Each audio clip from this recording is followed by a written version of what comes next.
嗱，咁啊甲狀腺咧，又的而且確咧同女性咧嘅生殖能力咧係息息相關嘅喎。咁無論係甲亢啦，定係甲減咧，都有機會影響到咧，即係一個女士咧個懷孕嘅能力嘅。嗱，譬如話甲亢先啦，咁咧有啲人嘅女士臨床表徵啦，其實咧就係冇咗經期嘅，咁亦都冇咗排卵啦，咁當然就難啲咧去受孕啦。咁調翻轉咧，甲減咧嗰個嘅臨床表徵啦，女士咧其實有啲人嘅經血咧會突然間會好多嘅。咁其實咧呢病女士咧嘅促性腺激素啦，或者嘅催乳素咧，其實釋出咧都會有啲異常嘅，咁所以從而之間咧亦影到佢個受孕嘅能力嘅。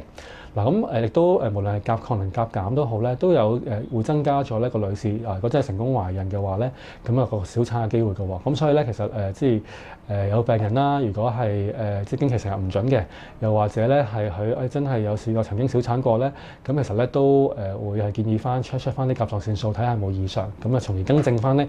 亦都有機會咧係改善佢哋個生育啊，或者減低小產嘅風險嘅。